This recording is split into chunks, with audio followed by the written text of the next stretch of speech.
I think we might pass over to Dimitri. By way of introduction, my father-in-law has Alzheimer's disease, and he's still driving, and that's legal because he's just been tested. And he gets out and about, and he lives alone.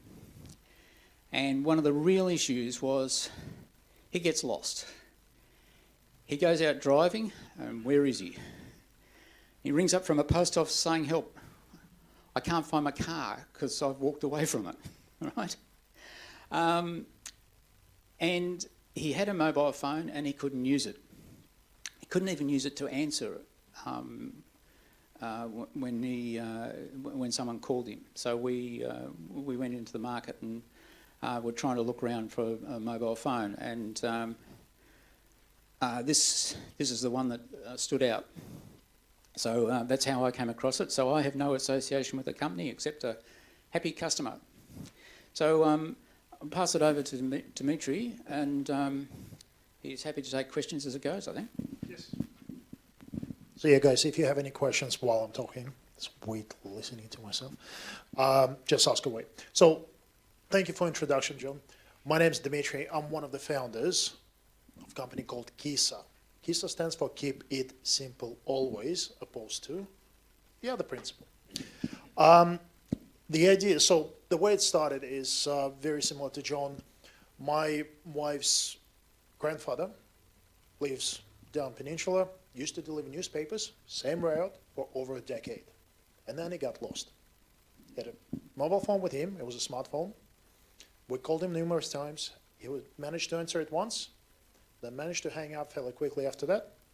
And phone kept on ringing, we couldn't get through to him. I was driving around, we couldn't find him. Scared the crap out of us, pardon my French. And we've decided to find something. So we got online, searched far and wide, couldn't find anything that was simple enough for him to use. So the thought that we've had is, how about we make something that was simple enough for him to use? And it's almost reinventing the wheel. What is the simplest phone you've ever seen? Simplest. Home phone. Nah, simpler than that. That still requires you navigating menus. Home phone. Perfect. So that the only assumption that home phone makes is you got to remember the number. You got to punch it in, or if you remember the turnstile. So you had to remember the number. What we wanted to do, we wanted to take away even that complexity. So what we wanted to make something that almost makes no assumption about the end user. The only assumption is that they have enough physical force, the physical strength in their hands or in their body to exert a force to press a button.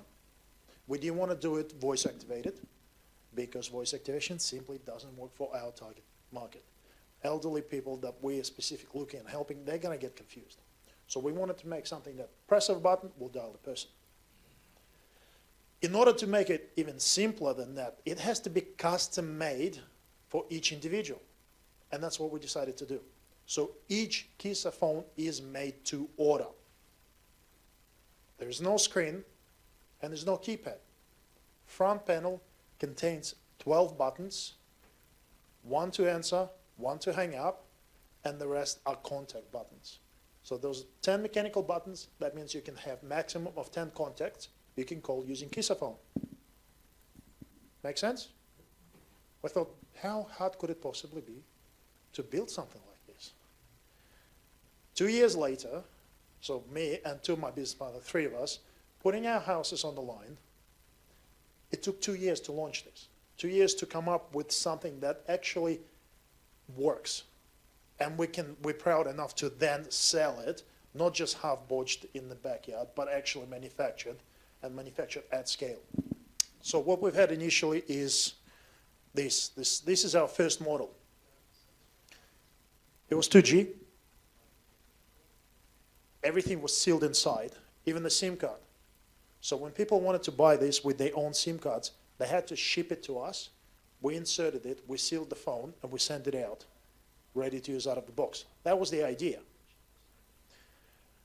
Because it was 2G, and as you know, 2G has been switched off in Australia, that forced us to manufacture our next model.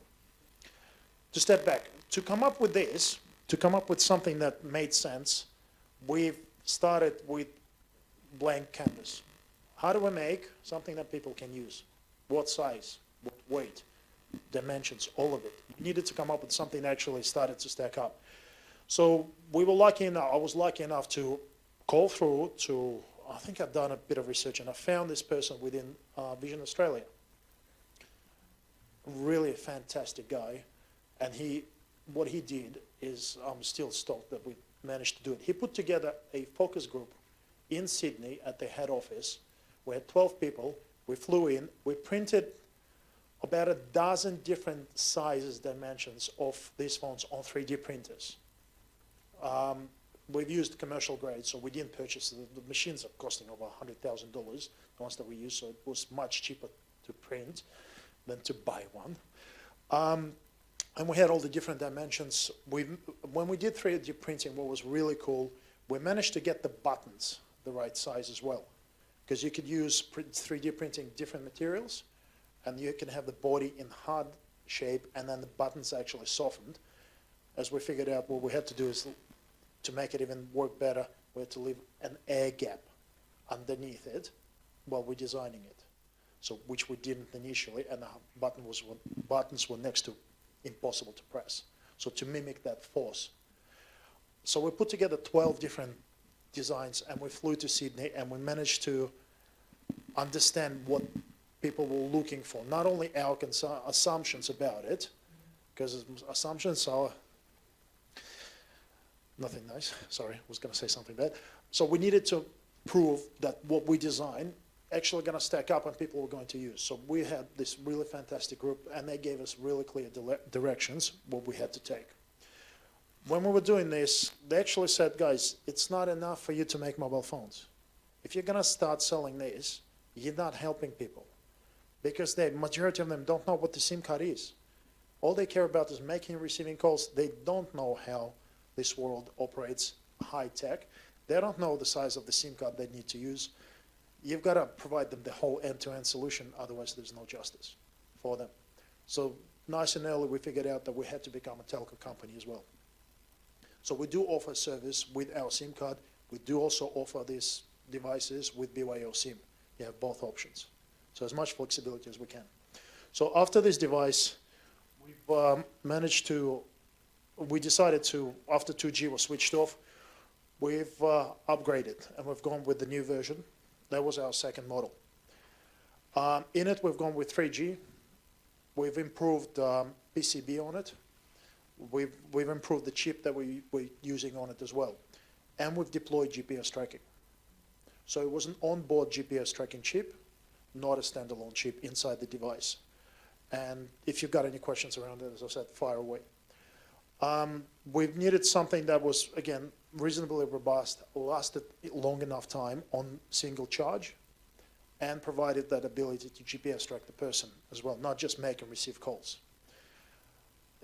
Underneath, so with the first model, it was, the firmware that we used was all written by our Chinese manufacturing partners. As everything in this world, 99% of the things are made in China. So that's what we had, and the issue that we've had is our Chinese manufacturing partners decided to advertise this directly on their website, that they can sell this, although we designed the whole thing ourselves. So going forward, divide and conquer was the way for us to go. So with the second model, we've designed it around Android architecture. So it runs on Android. And the way we've done it is we purchased the source code and we modified the hell out of it so people won't be able to take it and just copy it.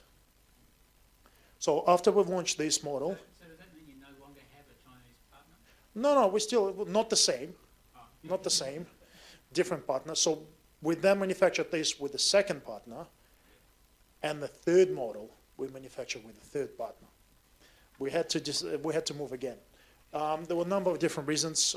They wanted us to commit to larger quantity, and we couldn't go to that quantity, and the quality wasn't there. So, funny enough, the third model that we designed and put together, the company that we ended up going with are the ones that the second company subcontracted to design this. So we've gone directly to the source, and it really helps when the owner of the company is an engineer himself. He's an electronics engineer, and he speaks English. How amazing is that? The first meeting that I've had with the first model, we flew into China, 3 of us. First time in China. We sat down. We were there for 4 days. It took 3 days, me standing in the room, aircon was set at 26 degrees. That's aircon. Windows were open. I'm standing there sweating. Whatever water I put in, it just comes straight out. I've got a whiteboard on one side. I've got a projector, and I'm projecting images of 3D CAD that I put together myself onto the screen next to me. We consider third day is the actual most productive day because they started to ask what we would consider an intelligent, relevant questions. So first 2 days we spent, why don't you put keypad on it? Why don't you put a screen on it? And it continued for 2 days straight. On the third day is when they started asking an intelligent questions. So we had to use multiple techniques to get through to them what we're trying to do. And we were reinventing the wheel. For them, something that doesn't sit inside their own box of understanding is, we found extremely difficult to explain and to get through to. So with our third model, we still stayed on 3G platform. We put a separate GPS chip, standalone chip, so we're using U-Blocks. Not sure if you're familiar with it, but it's one of the best chips available. So if you've got smartwatches or anything like this, they use U-Blocks. It's one of the best chips available. One of the scariest things, one of the most difficult parts were tuning antennas inside of this device to achieve best performance. So we've toyed with ceramic antenna for GPS, so it doesn't interfere with the 3G antenna. We've played with numerous different things, considering that the whole thing is done in China. We have to ship the whole thing back and forth multiple times to achieve it. We are not based in China ourselves, and neither one of my business partners, nor did I, wanted to relocate to Shenzhen. Not my cup of tea.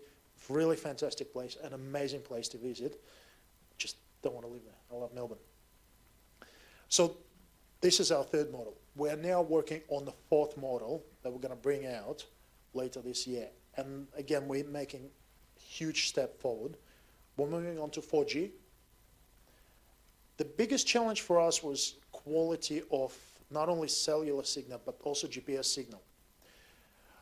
If you have a smartphone, people think that, you know, GPS is such an easy thing. I've got it on my smartphone. The complexity is mind-boggling. You think there's only 4 satellites orbiting the Earth, and we just receive the signal and we calculate it. No. You're off by nanosecond, and you're off by 100 meters. That's how easy it is. So we had to come up with the best possible way of doing it. And the reason you're actually getting it, so bit of trivia, the reason you get much better quality on your smartphones is because they don't use GPS antenna. Both Google and Apple have libraries of every signal in the world. Whether it's going to be Wi-Fi signal, cellular signal, Bluetooth signal, they know location of almost every fixed signal, and that's how they locate you even inside the building. But we approached Google and we said, guys, can you give us access to it? And they said, do you have a screen? I go, what for? Well, we're in the business of advertising. How can we advertise without a screen? And I've gone, yeah, but the people that we're helping, can you understand the difference? And they go, no. That's not our business model to help people. We're not in the business of helping people. We're in the business of making money. Stupid money, the money you'd never understand. So now the person that we actually met up with, he understood what we were trying to do, in all fairness. He's got certain remit that he can move within, and we couldn't do anything. The simple rule within Google is if it doesn't have a screen, we can't advertise. We can't advertise, we can't make money. But with the next model, I think we actually pushing them hard enough, and hopefully we're going to get it signed off by Google. And with the next model, we're going to walk away from U-blocks. So we're going to move back onto onboard GPS. So it's going to be part of the actual CPU. And going forward, we're going to utilize Google Library if we achieve certification with it. How it's going to be done? That was the reason why you can't get it because you can't advertise. Correct. Correct. So if Google cannot advertise to you, they're not going to give you certification to use the library. We can hack it and then get sued later, or we can try to persuade people at the manufacturing level to give a certification, and that's what we're trying to achieve right now. So with the fourth model, it's going to stick to exactly the same dimensions, but the hardware is going to be re-engineered completely from the ground up again for the purpose of the actual CPU. And it's going to be, again, based on Android, and the Android is going to be all custom Android to us. So Android is open source. It should mean that it's free. It never is. Nothing is free, as you can appreciate, even Android, although it's open source. So the next architecture is going to stick with Android. In this one, we're using really old version. We're still using 4.0 Android. The latest that's been released earlier this year is 9. So that shows that we're about 5 years behind on this device. So the new device will be hopefully on Android 9 platform. The device itself is extremely light. There's nothing to break. So this is a real phone. So if you grab this, and let's say you press on the front of it, you press Helen twice. You're making a call. That's the idea behind it. And you're calling my mobile phone. So I'm going to be Helen after midnight.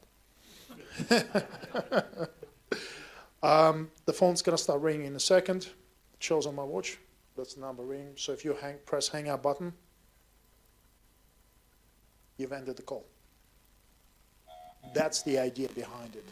That's the idea. So hardware is really simple. We're using the dome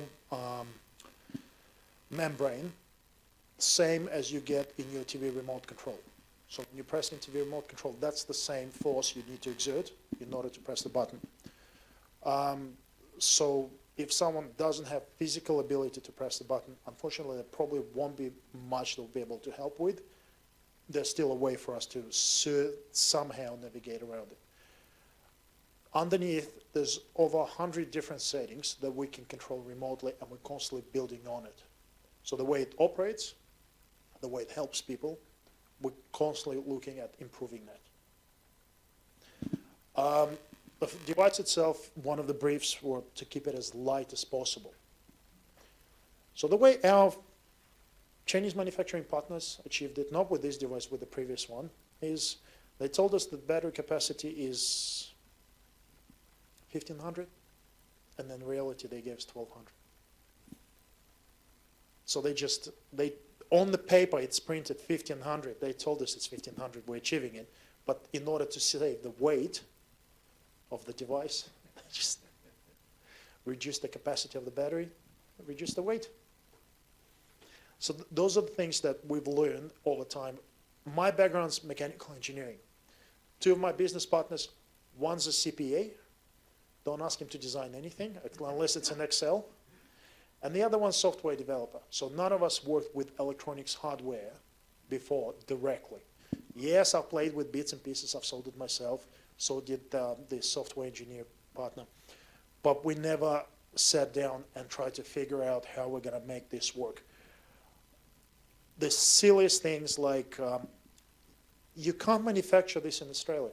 And the reason you can't manufacture it in Australia because you can go to MediaTek, one of the biggest chip manufacturers in the world, and you can purchase chips from them. So we're using MTK chips, MediaTek chips. But they were not going to support us in manufacturing in Australia. Because although you get a chip, you need them to support you because they need to write a whole heap of code for the chip to talk to other components on the PCB. And they said, sorry guys, even if you spend 4 million with us, buy 4 million chips, because each one is $1, we're still not going to support you manufacturing in Australia. It's not, we're not looking at Australia becoming a competitor to our Chinese manufacturing partners. So direct answer was no. We've tried to bring as much as we can onshore, but majority still has to stay offshore. Lithium-ion batteries are not manufactured in Australia. Chips are not manufactured in Australia.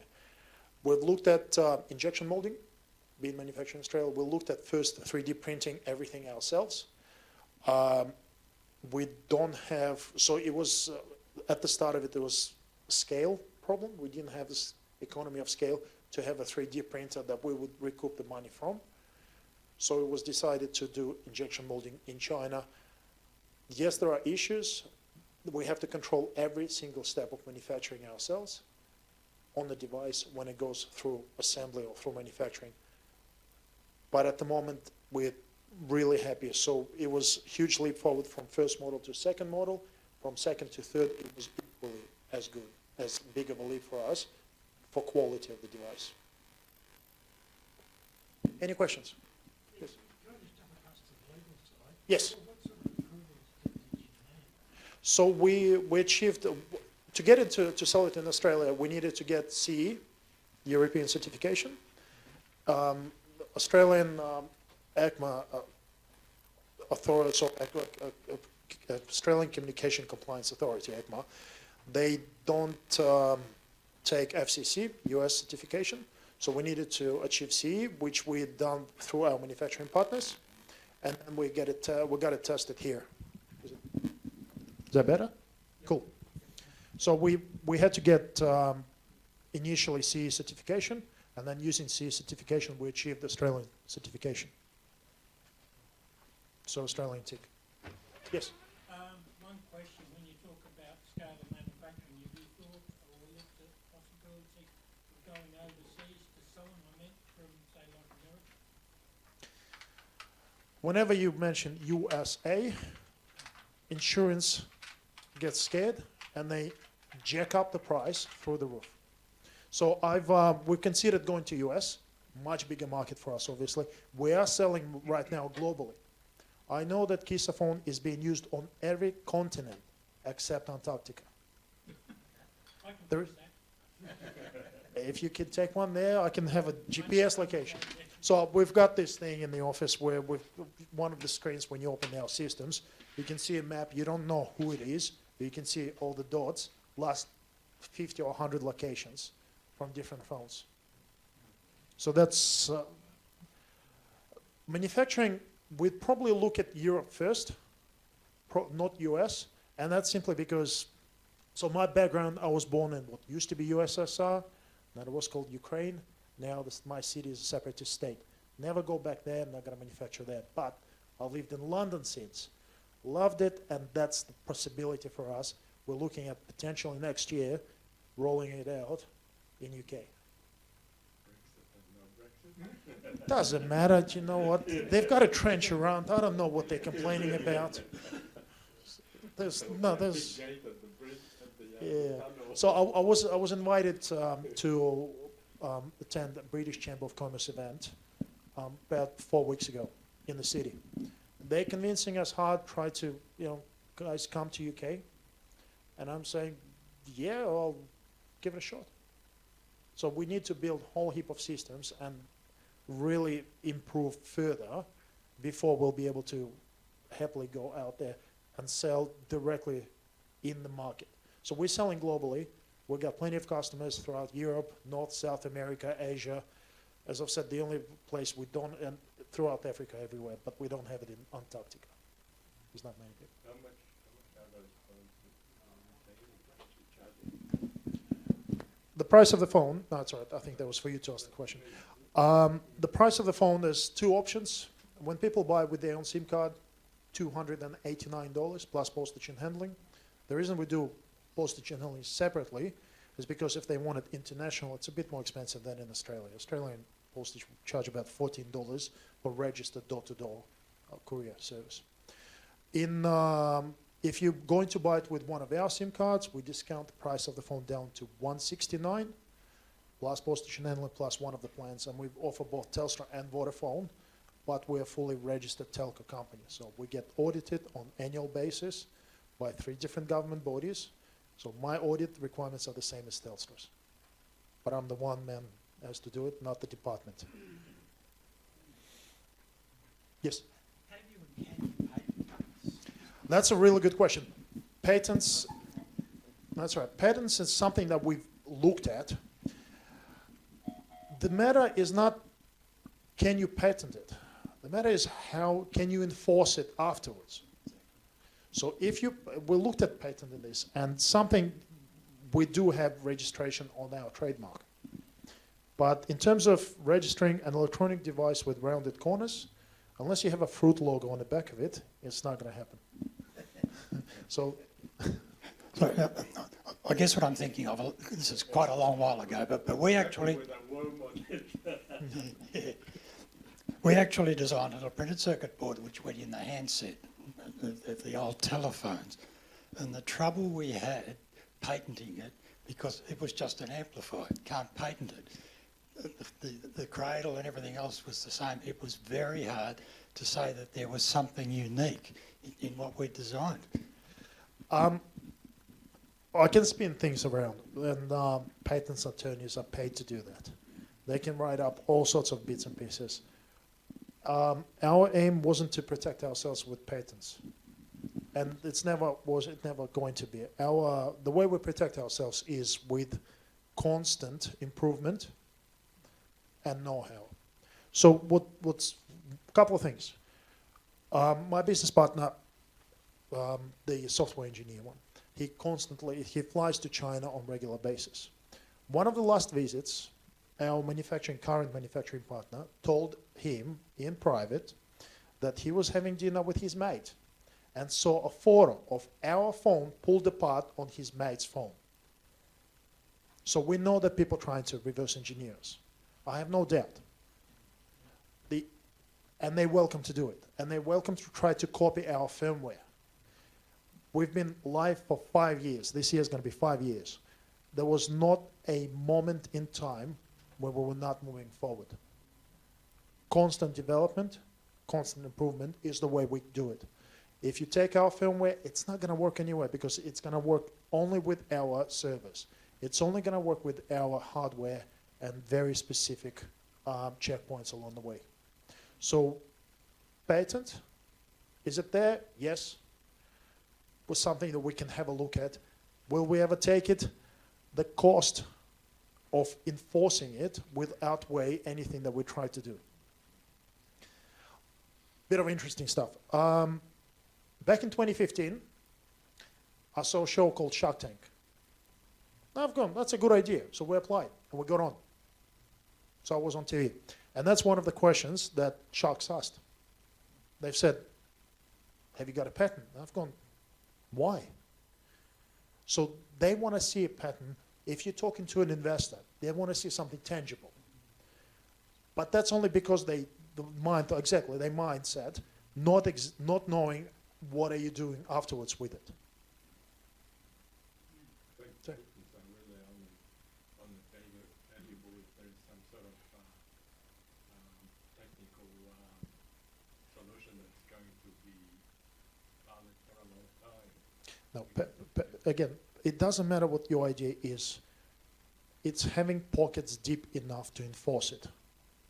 If someone is doing it, what do? No one's going to say, yes, it's okay, yeah, they're doing something wrong. You will have to spend, you have to drop about 50K just to start enforcing it. And then you have to pay a whole heap to other lawyers, and none of it guarantees that you're going to recoup that money back or that you're going to stop the other guy from doing it. But this is what this business with China is at the moment. In China, intellectual property is a really gray area. They tend to be very different to Western society. They share a lot of resources. So we've approached one of the companies and we said, we have this idea, and I think this company is doing it. Today we got an email, they bought the whole lineup of goods from this company, and they're going to go, we're going to copy this, this, this, and this. Going, that's not what we asked you to do, but okay, let's talk. they really fluid in that space. I think you had a question. Yeah, so with this GPS, Yes.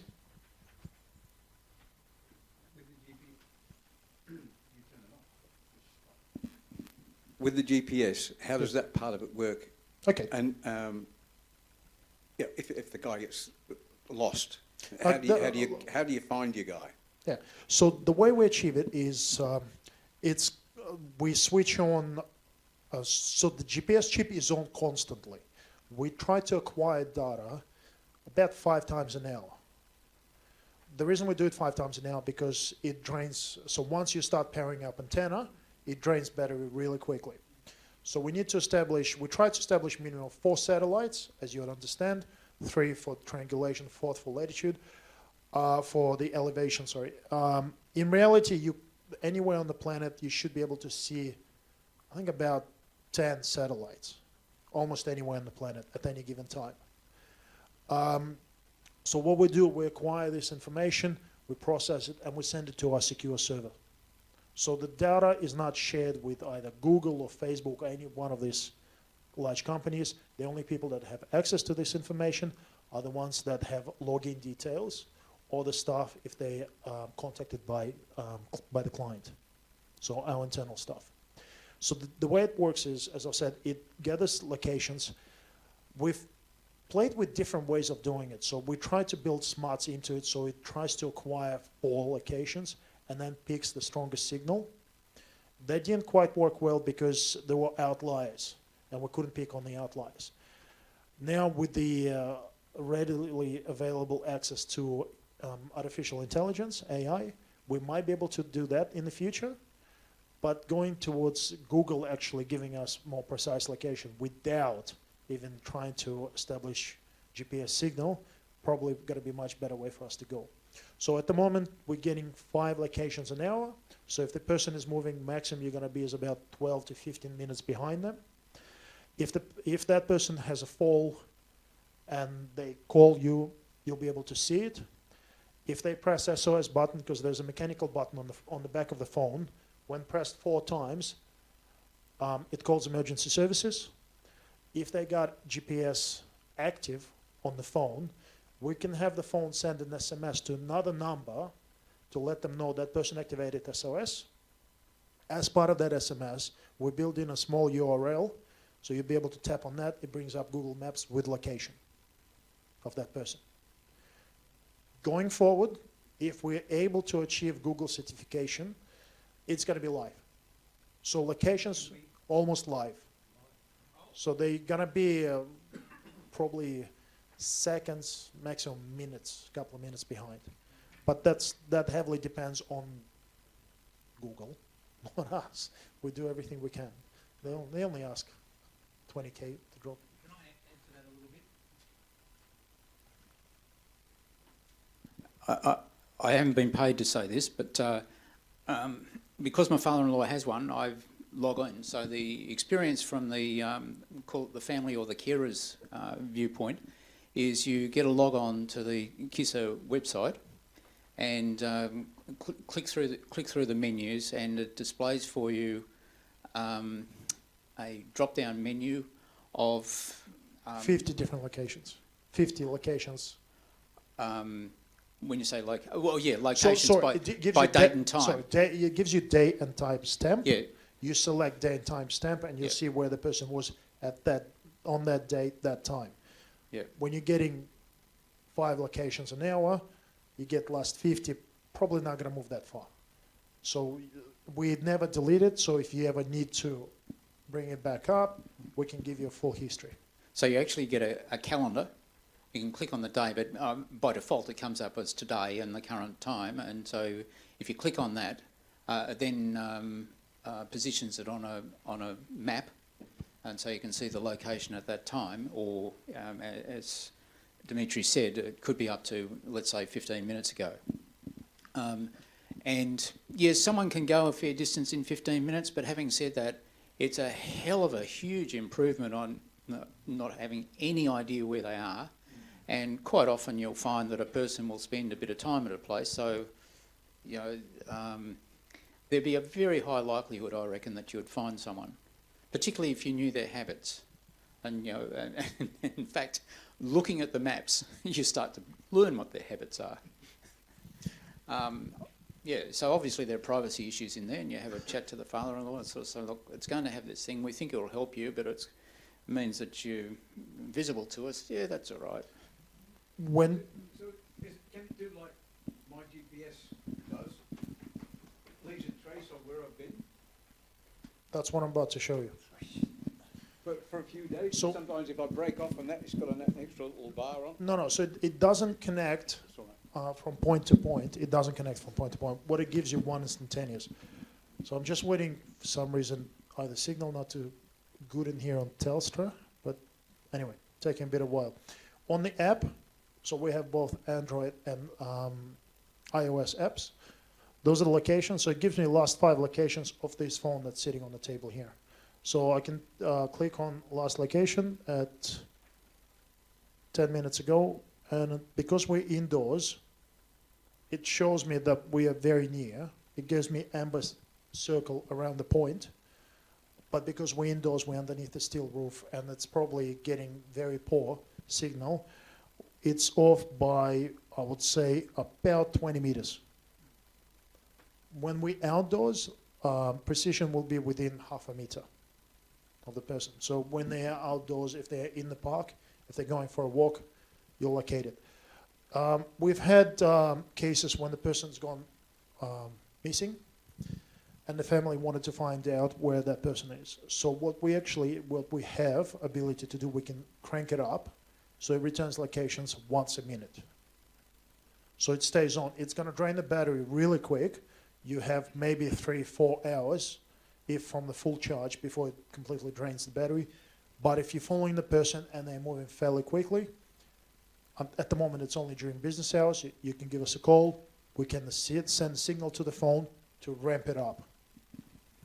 There are going to be more false positives because there's going to be constant drain and the other technology issues come into play, but then you're going to have more frequent locations and you can locate them.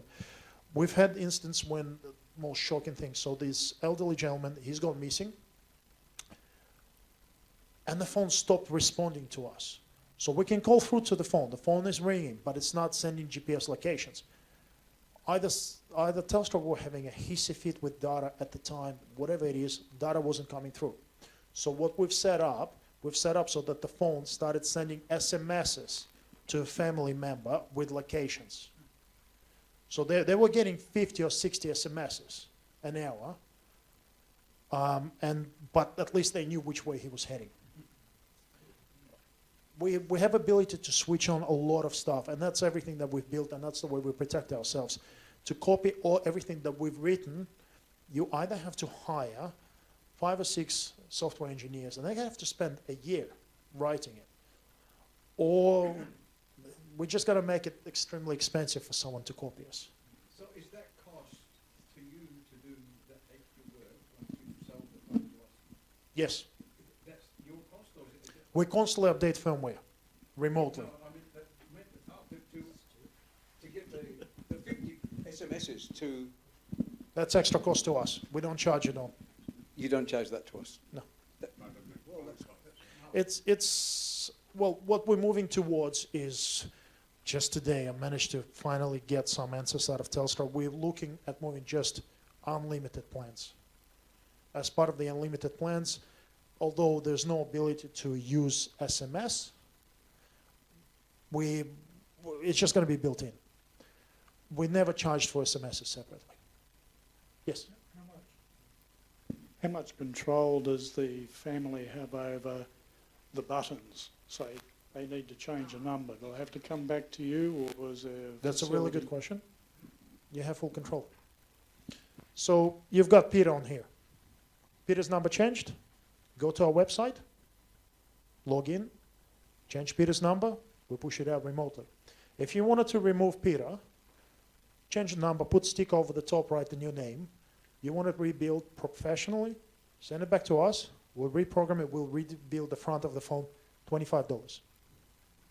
So there's a number of different steps that we can take. How many of you have had some an elderly family member or friend call you, not get hold of you, go to your voicemail and forget to hang up. Have you ever had this? So imagine someone calls you, forgets to hang up on your voicemail. It happens quite often. Or if someone calls and they just forget to hang up and your phone's still engaged to them. It used to be more with older landlines.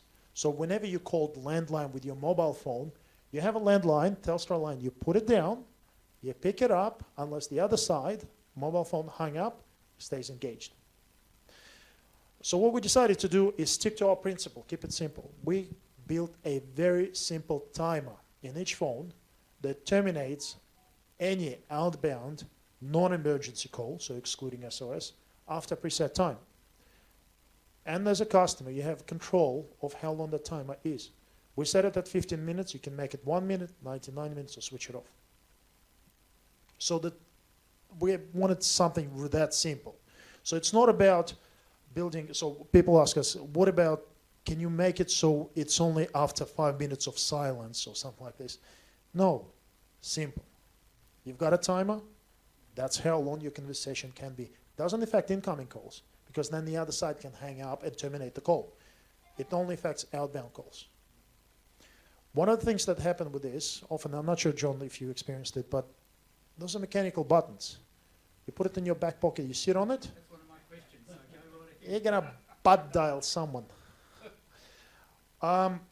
We actually done quite a lot of work around that, trying to figure out how we can handle it. So simplest thing we've done is we just increase the number of presses it takes. So when you try to dial me, you have to press twice. Standard, we set it at single press. You can log in, you have ability to log into our portal and change it to maximum of 5 presses. The other thing is we've done what we call off-hook dialing. So you have to sequentially, you have to press answer button first, because a lot of people think of, when you think of a home phone, when you pick it up, you press the green button and then you dial the number. So we're trying to use the same theory. You press the answer button, and then you press the contact you'd want it to call. That achieves that sequence, and then you'll be less likely to accidentally dial someone when it's in your pocket. It's not waterproof. One of the funniest things we've ever seen with this is someone would wear it around their neck, they make tea, they come over and they go, boop. Not a biscuit? That's what I say at the aged care facilities to them. Not a biscuit, can't dunk it in your tea. So there's a company in Melbourne, I've reached out to them and they've sent out, I haven't experimented with it yet, nano coatings to protect electronics from exposure to moisture. So I've got 2 of these pulled apart. I need to find time to put, they gave me 2 different liquids. I need to submerge 2 of these phones into separate liquids, let them dry out, and then test out. If it still works, number 1, they say it shouldn't affect it because it's not moisture, I think they called it dielectric. And then if I can then put it together and dunk it in water and see if it still works. So we try to work on it. To waterproof the device itself, it's next to impossible. It's not a sealed unit, so you can't seal it. And if it's openable and you can exchange SIM cards. Going forward, might be easier. So I'm not sure if you know, but in Australia and in fact worldwide, we're moving towards what's called an eSIM. So it's going to be a soft SIM card. So there's not going to be hard SIM cards anymore. Phones, you'll be able to move from carrier to carrier, simply knowing the number, separate number of it, and the carrier will be able to send a signal to reprogram the phone, a SIM card in it. So it's either going to be a separate chip that's built into the phone, or the SIM cards will be able to reprogram remotely. So once we go towards that, we might be able to start looking at sealing the unit itself, waterproofing. Rehashed American phone system. So, yeah. Yes, it's somewhat similar to that, with a little bit more flexibility. Well, yeah, but the idea over there was so you can't take your phone to the next blogs. Correct. So yeah, you can't leave Verizon and go into AT&T. This is more of push towards you can now take your device and move really easy between the carriers. Yes, John. Yeah, look, a few comments. As a customer, I think some of your marketing and presentation could be improved. Yes. And sometime, you know, if you're interested, I might go into some more detail. But for example, the thing of pocket dialing. Yes. Now, that caused me to make a special trip down to visit you at Cheltenham. That was the principal reason I came down, I think. Oh, actually, there were two reasons. And in both cases, I guess what I'm saying is it would have been, I think, helpful if it was somewhere on your website. So, for example, your website says that it's, I think it's 2 button presses to No, it make used a to. call. No, Okay, it well, used at the to. time... Used to say that was a while back. The- No, it Oh, does say with a single press of a button. Hang on. Go on. We bought ours in, I think it was about the start of November or late October, something like that, last year. And at that time, at one part of your website it says single press, and elsewhere I found information that said that it was 2 presses. Probably in FAQs. That bothered me Okay. a bit, and I was trying to imagine the circumstances, because I'm trying to imagine convincing my father-in-law that he has to press a button twice, and that bothered me. You know, it's so intuitive to press a button once, but it bothered me trying to educate them he'd have to press it twice. Obviously, a person who doesn't have Alzheimer's, that's much easier. So that was one issue, and the other issue was that so I actually visited the place over in Altona, not Altona, near Altona, Urella, to see in the Brooklyn. product. Sorry? Brooklyn. Yep. Yep. ILC, Independent Living Centres, yes. Yes. I actually visited that the day before I visited you in Cheltenham. So I visited that to actually see the product, and I thought the person there would know all about it, and she knew about half about it. And one of the things that we argued about was that you have a cradle for charging it. Yes. I wanted to be convinced that if the cradle got lost or you're in a different location that didn't have a cradle, that you could actually plug in the micro lead, USB, yeah. the USB micro lead to charge it. I wanted to be convinced about that. And I've seen too many cases where manufacturers have been bloody minded and, you know, tried to sell their cradle or whatever. So I was needing to be convinced that the connector that you've got is not just for data, but it could also be used for charging. It wasn't on your website, I don't think. This lady didn't know, and so the two reasons I visited you. Now, I don't think terribly many of your future customers would take that effort. So this particular point, the second point, probably Yes. not that many No. are as concerned as you are, Yeah, because they just but go... I think it's the sort of thing that if you've got a website, could be there somewhere and better presentation. Definitely. Back on the button pressing. I guess the thing would be to say that by default it's set for 1, and by request you can get it changed. And I'm really impressed that, you know, presumably just a phone call saying or an email, can you change it to 3 button presses, and then the code gets downloaded over within an hour or two. No, within seconds. Oh, okay. Yeah. So the update goes to the phone within seconds, as long And as it's switched on. So giving that sort of intelligence, or a hint of that sort of intelligence on your marketing on your website, I think would have blown me away, and thinking I wouldn't have had any hesitation buying the thing. John, it's a really good point. You're probably more educated in electronics and interfaces than some other people. So this group would be probably more familiar with it. I'll tell you what, imagine right now our website says no screen, no keypad, you can only call people on here. We send this out and we have complaints that people cannot call outside of preset numbers. We've sent one of these out and they've said, I can't scroll through it. Where's the rest? So there is, and that's exactly why we haven't updated different parts of our website. Human beings and I'm going to be really cynical here, but human beings are lazy. And unless you digest it for them, it's not going to work. And the best way of digesting is making videos. And I've looked at it, and I've looked at it, and to find time and to do it correctly takes a lot of skill and effort. On Monday, I had a phone call with the company in Britain. They've got an online system that's designed to pump out hundreds of videos for you a month. Hundreds. They're just so bloody expensive, I can't even believe it. We're looking at well over 2,000 euros a month to produce those videos. And then I have to hire someone who actually going to do it. The system not going to do it itself. Someone has to put together scripts and keep running those videos out. So I'm a true believer of making videos. I'm afraid that my accent might not work well, and I'm not the prettiest guy to say that on the TV in front of camera. Finding the person who understands and passionate enough and actually can do it is the trickiest part.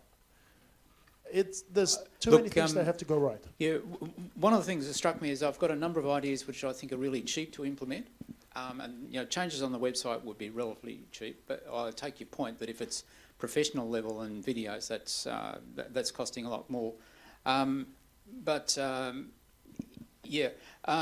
idea Yes. that I've got that I think would be quite an enhancement and should be cheap is it'd be really nice from the log-on website to be able to see the status of the battery charging.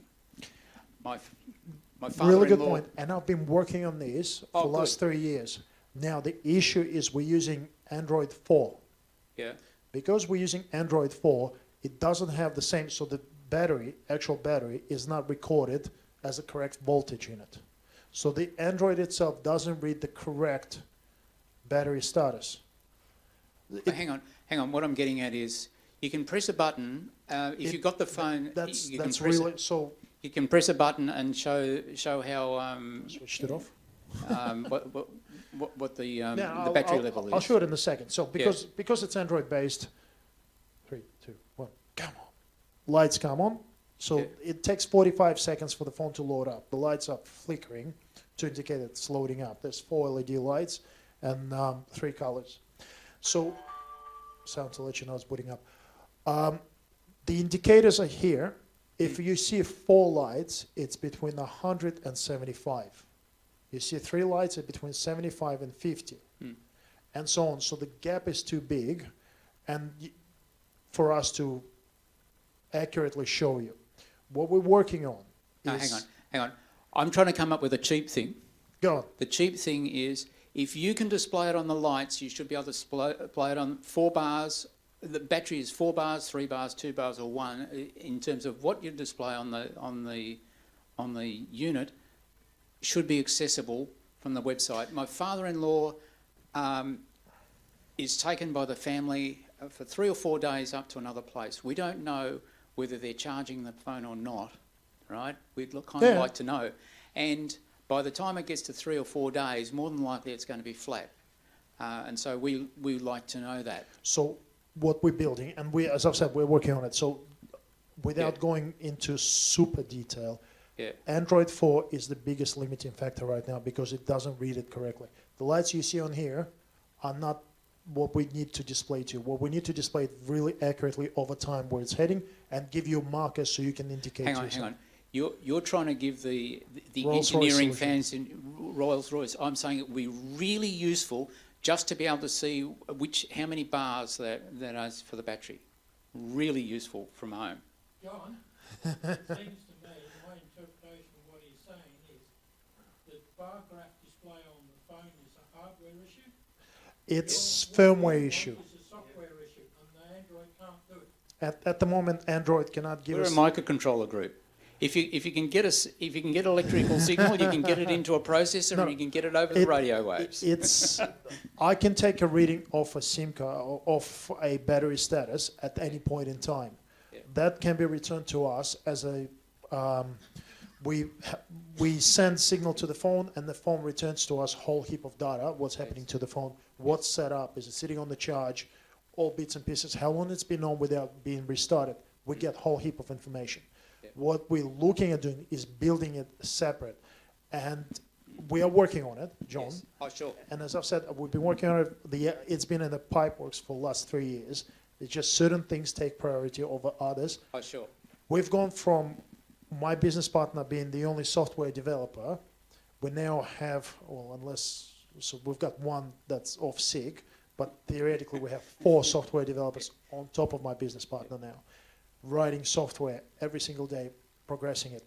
One that's full-time dedicated just on firmware on this. But I understand what you're saying, but the throwback, something that you should be familiar with, keep it simple. Yeah. Simply taking that signal of how many LEDs you're going to light up and sending that number back and having it available on the website will be fantastic. John, understand. Anyway, I've made my point and I won't spend any more time. I know. Yeah. That's all right. What we say right now is 2 days. What we used to say a year ago is 5. Now that we found out that the battery capacity, our Chinese friends decided to reduce it without telling us, that what caused us to go down. So at the moment we say 2 days standby time. What we're constantly trying to do, we're trying to improve firmware so it lasts longer.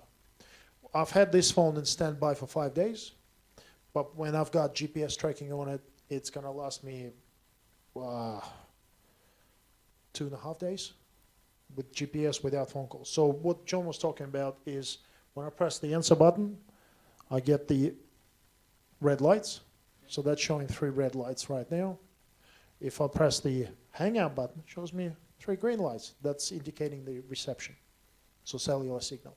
So the battery itself, standby 2 days, is what we promise to the market right now. It is a bit longer, but we rather under-promise, over-deliver.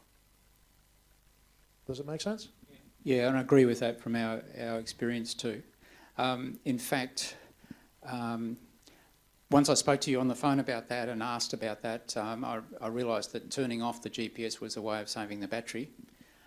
So we've been turning the GPS on and off, and your staff called us sort of saying, there's something wrong, you keep turning the GPS on and off, what's happening? And we're sort of saying, we know, it's not a problem, we've got it all under control.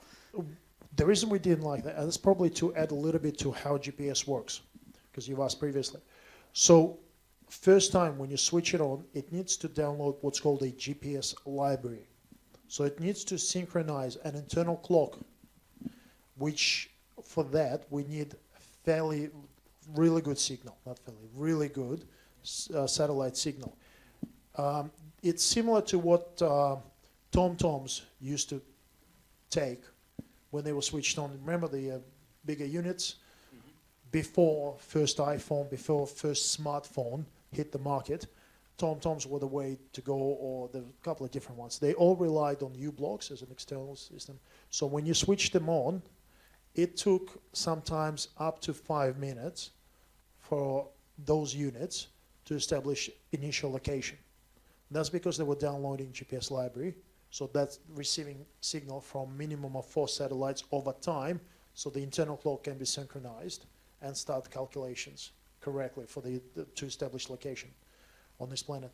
So the reason they were asking you probably not to do it is because when you switch it off, switching it back on when you want to find out really quickly where the person is, it would cause you further delay because of it. So I understand what you're saying.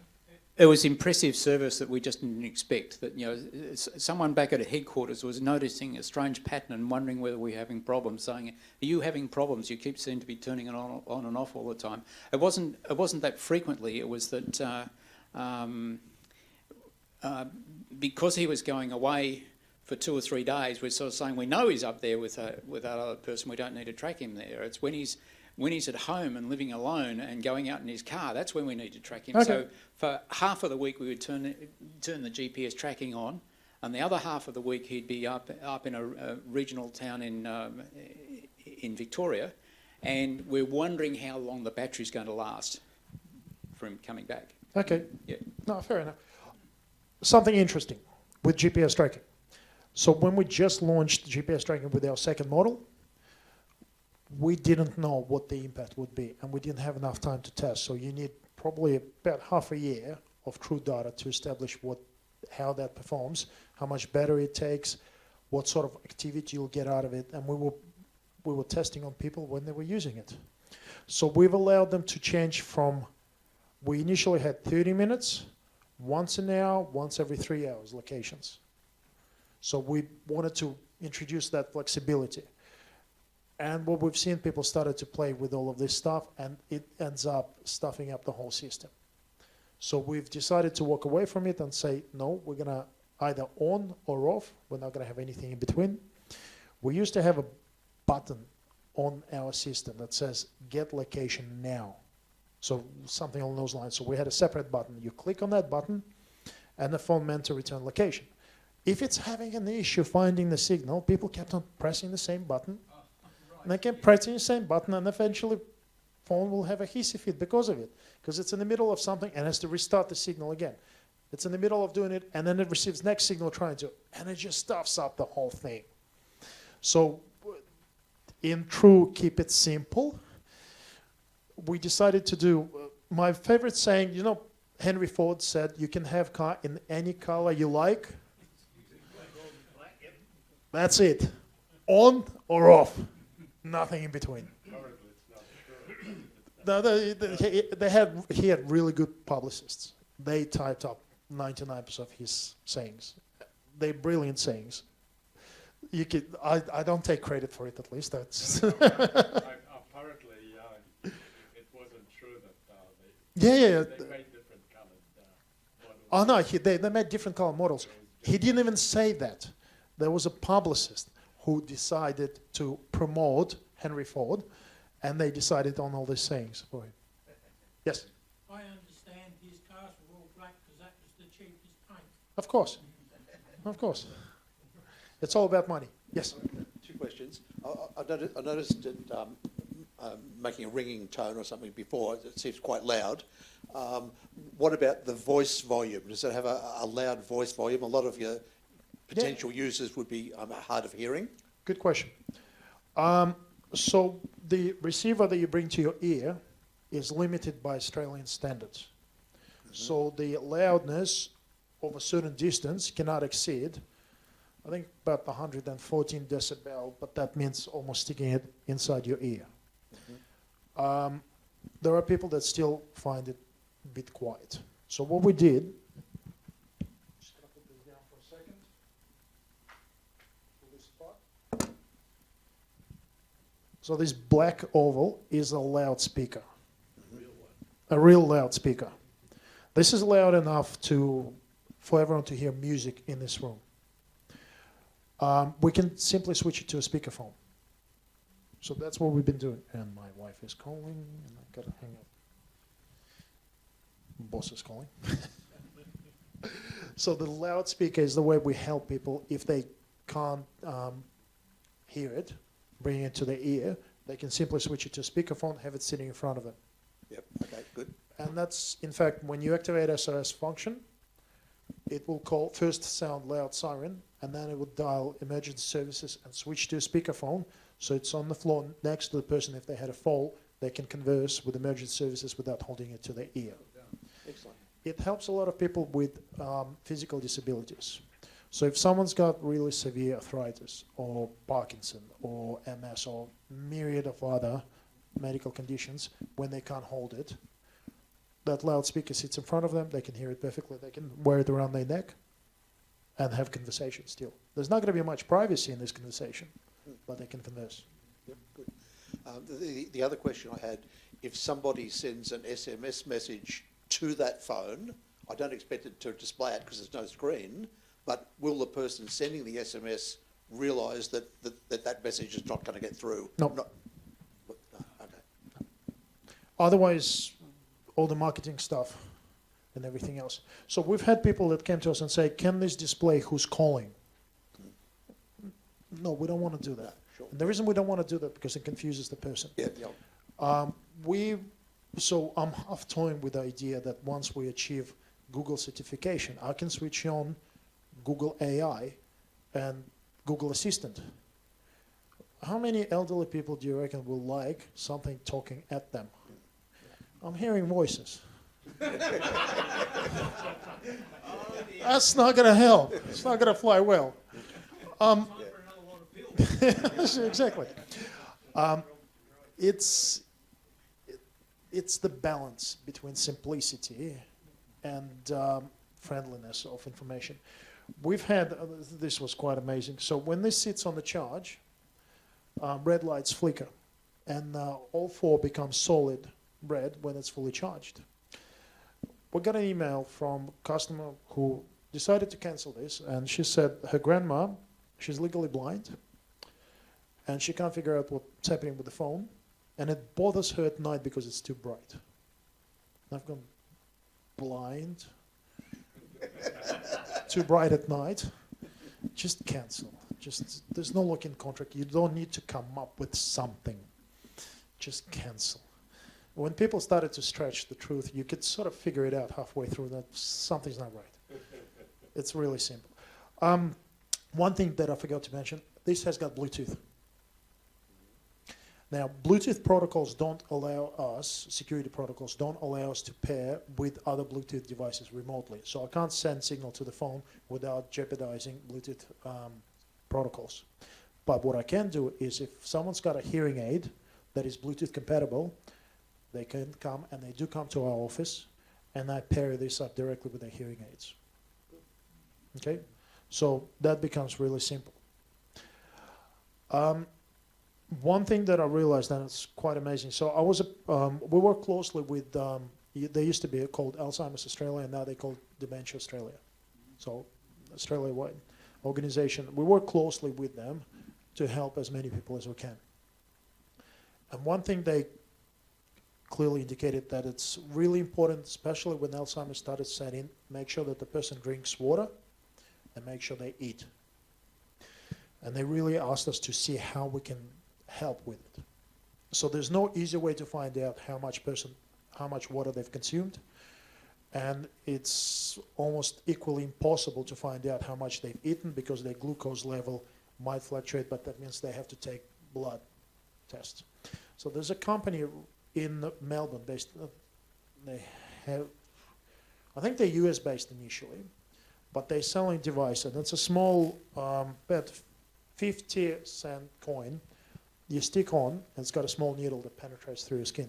Stays on you for about a week or two, and using a really low Bluetooth signal, you can read it. So what we're looking at doing, working with them, you'll be able to collect this data. So if it's close enough, it's going to collect the data and send to our servers to make sure that the person, when you eat, your glucose level changes, and we'll be able to monitor it over time. So right now you can get those things yourself. They're quite expensive, but I think they're trying to get it through, so it's funded by NDIS and DV. That's the one. You can get it yourself right now, and you. I've used the sensors. The only issue I have with them is that being still working, I regularly knock them off. So. At $100 a pop, it's. And the only way you can use it is because you have a smartphone. Yes. And if you have an elderly person who needs to monitor it, what do? So that's what we're trying to help with. That's a perfect example. So you've used it. You can see how it helps. You being fairly active, especially in your work, you might knock it off. Someone with Alzheimer's who doesn't move as much, it could be life-saving for them. Correct.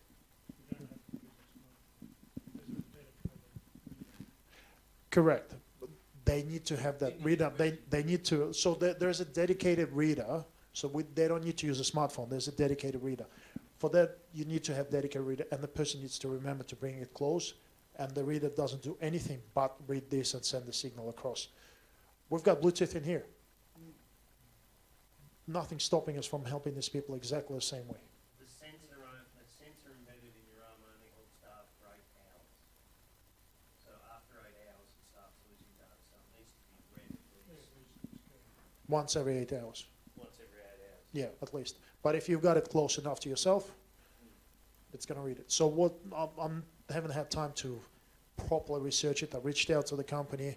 I think I got a response from them at some point. I've got to dig it up. There's a couple of hundred different things that we're trying to work with. I guess the reason I mention this, what we're trying to move towards, it's not only helping people stay connected, it's also trying to improve their lifestyle or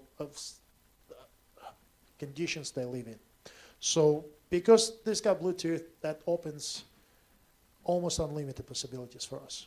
So you've got smartwatch, I've got smartwatch, some of you have it. Really easy to keep track of your sleep patterns, how many steps you've made. You can check your oxygen level, oxygenation of your blood through it. You can check pulsimeter. You've got pulsimeter now. You'll be able to check blood pressure as well with the same sensors on the watch. Again, you need to have a smartphone in order to operate it or to take full benefit out of it. What we're trying to do is make this available to people who are unable to use smartphones. So we're more moving towards having what you would call a KISA health, rather than just a telco service. Make sense? Yes. Just a question. Yes. With that Bluetooth, what's the range of the Bluetooth? So on this we're using 4.1. 4.1 and 0.2 is just firmware updates. The distance, I think the throw on it is about 40 meters line of sight. With the next model, we're moving on to Bluetooth 5. I think on Bluetooth 5, it's again increased. I think it could be up to 100 meters line of sight without interference. I probably wouldn't rely on that, being true, because you've always got signal around you, but you'll be safe within 10 meters. All right. With that, Yes. would you make it that if you lose the mobile connection, that you could use the Bluetooth to then make a call on the landline service? So It's easier to connect through Wi-Fi. So we've got Wi-Fi in here as well. So if you've got Wi-Fi, we'll in theory, if you lose the network connection, yeah. Have you heard of Wi-Fi calling? That's a really nifty thing that Telstra introduced earlier this year on this phone and on iPhones, the latest phones. What you can do, you can enable, it's a feature on here called Wi-Fi calling. So if you are in the sticks and there's no cellular signal, but NBN was gracious enough to bring a line in, you can make a phone call. Telstra's still going to charge you carriage service fees. So they still going to charge you for the freaking call the same way. They're not providing carriage of the signal, NBN does, but you can make a phone call. So when I'm at home and I don't have cellular signal, well, I can switch off cellular signal, but I'm going to have Wi-Fi, I can still make a phone call, and on your phone, my number will show up the same way. So check it out, it's called Wi-Fi calling. So we're looking at introducing this, yes. So not Bluetooth, because Bluetooth still needs to connect to something else that would transmit that signal. Wi-Fi is the way to go. Yes? Back on my theme of the technology, keep it simple versus marketing. Yes. And this is a tension between marketing and keep it simple that I've experienced. I spent some time with my father-in-law and tried to work out why he was having so much trouble using a conventional, not a smartphone, but a simple phone that's the $20 type things that you get in Coles. And he couldn't handle the menus, and to my surprise, he really didn't understand the call and end call red and green buttons at the top at all. And so he just couldn't cope with those. And I'm thinking, crikey, I don't think he's going to learn that. So that was where he was at. But at the same time, we're trying to get family consensus as to buying him a replacement phone. And he's had this previous phone, and not only other members of the family sort of saying, but you're trying to get a phone that doesn't have a display. You're trying to get a phone that he can't dial an arbitrary number. He said, look, I want to dial London if I want to. And so there was part of the marketing and the experience of Alzheimer's. I'm not sure how many people have dealt with someone with Alzheimer's, but by and large, they overestimate their capability because they remember what they could do once and say, I can do that, and they can't anymore, sadly. And so when they're being offered a product, they look for the features that they're used to. So they're looking for features like, I want to pick up a voicemail. Well, sorry, voicemail's too complicated for you, so you can't. But you want me to pay money for this new phone? And the family is saying the same sort of thing. So he can't have voicemail, he hasn't got a display, he can't choose dials. As I said, I spent quite some time with him to try and figure out what his issues were, and I'm thinking, he's not going to master these things. And so, although he had a phone that had all those capabilities, he couldn't use the damn thing. And so I was really attracted to the simplicity of the product. But I'm thinking through the philosophical question, how the hell do you sell it to him and do you sell it to other members of the family? So here's coming a compromise, which I want to put for you, and you probably thought it through, and I hear you sort of saying, look, you've spoken to Chinese people and sort of saying it doesn't have this and doesn't have that. I would still argue that you consider having a more upmarket model that does have a simple display and the capability of some sort of keypad dialing of some sort. And, oh, you've just done it. Jeez, that was quick. And so the thought is that when a carer might be able to switch it into that mode by a special code, but my problem is I have noticed a lot of people sort of say, look, we've got this really complicated thing and all you've got to do is do this, this and this, and it never works for people because it's not, because accidentally they get into a mode that they can't recover from.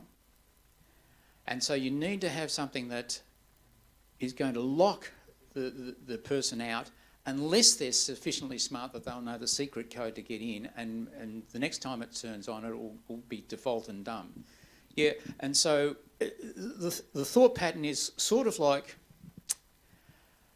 you're selling them a more expensive thing because that's what they looked for in the marketing sense, but in practice, they probably won't use those features anyway. So that's my point. Yeah. No, that's a really good point. So before I jump onto this, I had a family. So because our office is literally around the corner, we're on Chesterville Road down here. Family came in, so a daughter and a father. And the father said, why would I have this? I want to call my cousin in Croatia. And by that point, he rubbed me the wrong way a couple of times.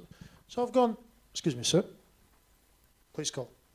You can use my phone and call any number you like right now. If you want to talk to your cousin right now, use it. Obviously, he couldn't. He could not, for life of him, navigate this. And I've gone, how about, I'll put it this way. My wife, it doesn't matter who you want to call. The two things that matter, that who do you need to call and who do you have to call? Those are the two things. Who do you need to call? You want to talk to someone, you might want to call them.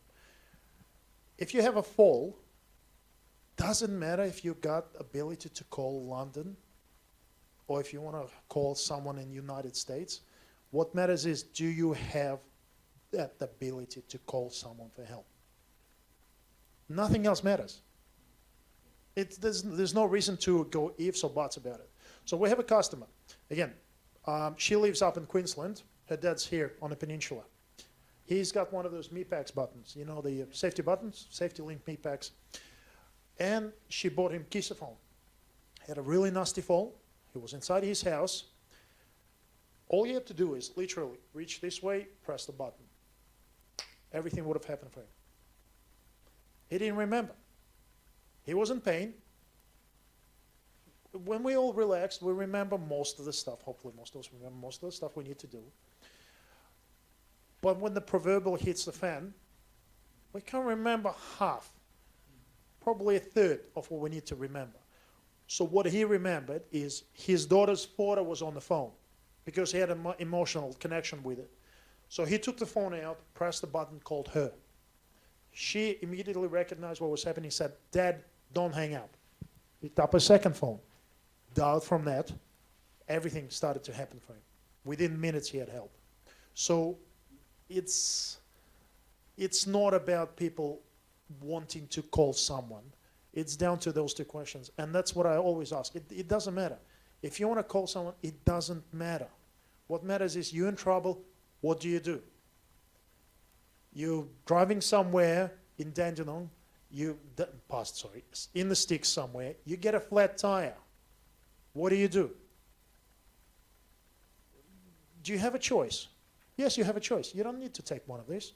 You can change tire yourself if you're physically able, or you hope for, Good Samaritan to stop by and help you. I'm not trying to scare anyone. They don't have to do anything. When they buy one of these phones and say, "I'm going to keep it in case of emergency on my kitchen bench," I'll tell them, "No, don't get it. You're wasting your money." Because if you're going to get one of these, you put it on the kitchen bench, you will never remember that you have it. I guarantee you in 30 days, if you haven't touched it, you're not going to remember you have it. Forget about 6 months down the track. Something sitting in the corner, you have no idea what it is. Unless you use it every single day. That's one of the reasons we're pushing for unlimited plans. The more often you use it, the more likely you are to remember to use it in case of emergency. That's why in the army they train and they train and they repeat the same things 10,000 times before they remember. And it becomes second nature to them. We all use our phones on a daily basis. We remember to use it. If we don't remember how to use it, you need to relearn that skill again. It doesn't stay with us. So that's one of the reasons. It's sometimes I get overworked about it, but I realize that in order to convince a person who doesn't want to use technology or who thinks capable of using technology, sometimes they need to be brought down a little bit in order to build them back up. So, a bit arrogant, but sorry, that's me.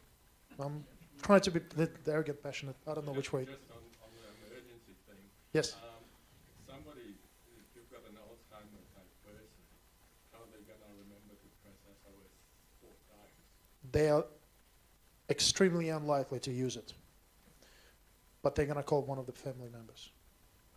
So you don't rely on So I've shown this to Minister for Emergency Services. When they looked at it, they've gone, "This is fantastic. They're not going to call emergency services. They're going to call one of the family." They loved it. So you've got one of these in front of you. You know you're going to call, let's say, your brother, and you're going to say, "John, I need help." Those are the words you need to say. Now imagine you're calling emergency services. How many words do you need to say before they understand what you're after? That's how simple it is. Yes, if someone is breaking into a house, you're probably not going to call your brother. Or you might. It might be a quicker solution. I don't know. There's the SOS button is a legal requirement for us to have. Every phone in the world must have ability to dial emergency services, whether it's locked, whether it's got a SIM card in it. You remove SIM card out of this, you press SOS button 4 times, it will still call emergency services anywhere in the world. If you're in Timbuktu, it will call emergency services local to you in Timbuktu. So it's there to tick the box, but it's more there to help people, because what we can do is we help a lot of families where they have family members with intellectual disabilities. It's not appropriate for them, for many reasons, to call SOS, because that's what they like to do sometimes. What we do is we can have it call a different number. We just need a stat deck from them, or we can have it switched off completely. So that we help. The breadth of people that we help is so enormous, it's incredible. The 3 markets that we target with these are elderly, people with disabilities, parents with young kids, as I think I mentioned initially. What we're trying to do is service them to the best of our ability. We're not trying to come up with a smartphone. Having said that, this is something that my business partner is flying to China next week, and we're going to manufacture this. This is a flip phone with a touch screen. So it's in between. And the way we'll control it is not with the code. It's you simply be able to remotely, we haven't deployed it yet, but with the firmware, we'll be able to deploy a remote signal to it, and it just resets everything to how it's meant to be. And we'll be able to switch between the modes down the track. But it has WhatsApp on it. And if you have someone who lives overseas, that's a free way of calling them. Why not? And if they have it the same thing on the other side, it becomes even easier.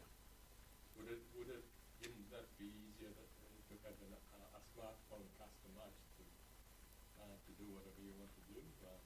There are, I've just seen that there's an Alcatel phone, 4-inch smartphone, the other kind for about $19. there are hundreds of smartphones out there. They're really cheap. That's not what we're after. We're after in between. So those who cannot do smartphone, you step down, No, and we that's not, I'm saying that you can. you can do it. You can put an app on You it. can sell them for that sort of money. Then you could modify the software and resell it as your own. There are apps you can already put on it. Yeah. But There are already apps, and you can modify it. There's a company called Genie Phone. They're Melbourne-based. They do exactly that. They take a smartphone, they put their firmware on it. We're trying to help those who are unable to use fully pledged smartphone. And it's still a smartphone because it requires a physical touch and your ability to operate touch screen. This, it's less about ability to operate. You'll be able to see 4 contacts. You press on one of the contacts, you call. Or if you press one of the buttons, you go into the menus, you select WhatsApp. Again, if you have that ability. But as soon as you close it and open it back up, the whole thing resets again to your default. So we try to help those who are unable to use smartphone. There are plenty of smartphones. but I know what you mean. We can do we can do a software, we can do an app that's KISA based that's going to mimic this. Yeah. We've talked about it. There are plenty of companies that do this. It's cheaper to write code in India than in Melbourne. They can pump out those apps dime a dozen. Okay, my wife's gonna kill me. I'm sorry. I'll keep hanging up, but she's gonna kill me. So I'm gonna have to wrap up. So Thank you very much. we're local, so if you've got any questions, would like to find out more. I'm gonna leave some flyers here with some of the information, and we are on Chesterfield Road, local to you, so always welcome to drop in. Yes, thank you very much, Dimitri. Really impressed with the amount of thought that your company have put into the fundamentals of what you're trying to achieve.